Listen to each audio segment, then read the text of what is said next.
Hey guys, so I had three ideas for three different stories from three different genres in my head, not knowing which one to start with.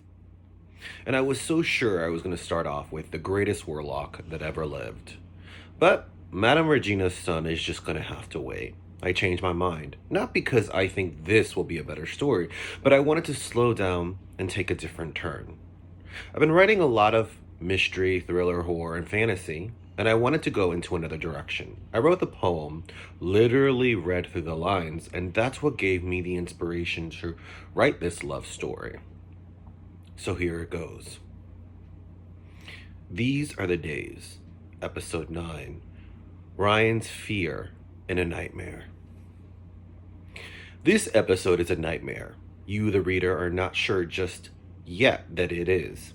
That foreshadows or flashback events, what happened in the past, or what will possibly happen in the future.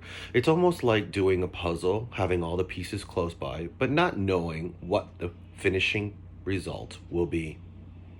I thought it was interesting to do the nightmare very abstract, which is a completely different turn in the story because we go a little deeper into the character's mind and heart. I wasn't sure if doing this was the right move for the story because the reason I decided to write this to begin with, these are the days, was to make it light and fun.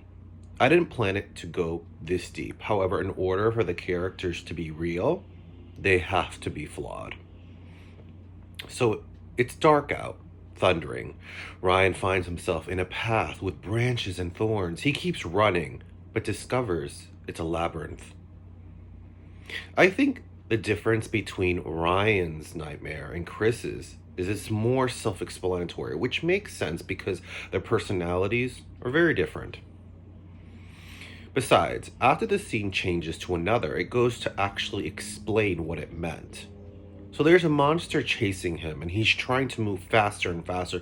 But the more closer he gets, the fear builds up, which makes him smaller and weaker. When the monster finally catches up to him and throws him in the bushes, making the thorns go through the skin, just explains that he's won. So, then the scenery changes to Mama's house, and he's been chased after Harry, which was supposed to be the metaphor for the monster in the labyrinth. His mother's second husband. In this episode, we really go further into Ryan's life and find out what's the whole grudge between him and his mother.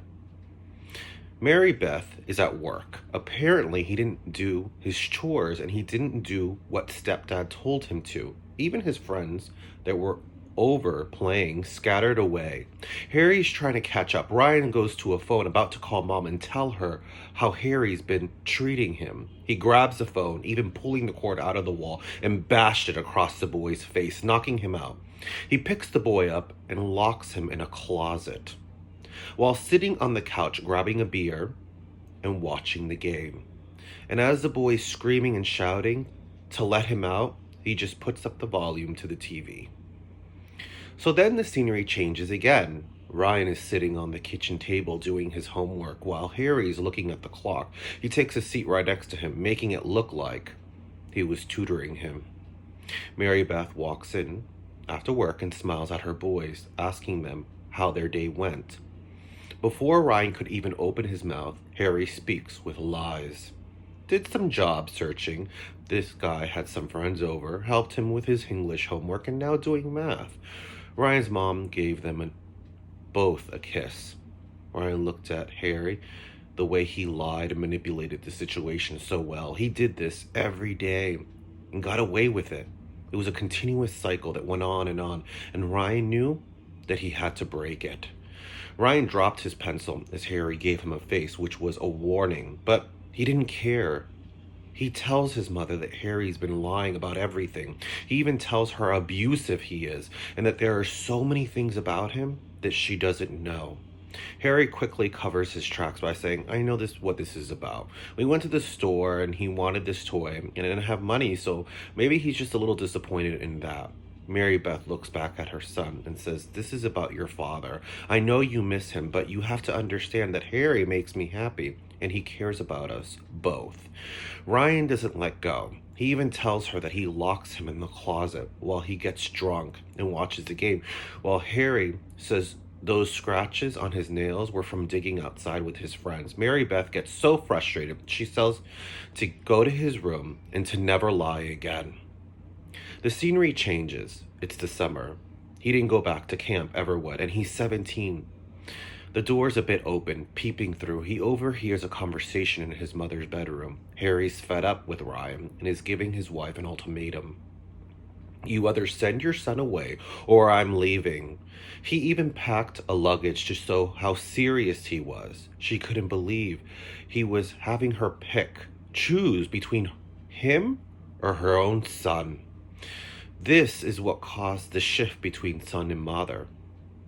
He goes to his room, writes a letter, and leaves it on the bed while escaping through the window. After this scene, Ryan had the same sequence nightmare that Chris had in his house, but from his perspective. And in the end, he wakes up screaming, but also hugging Chris. Stay tuned for the next episode.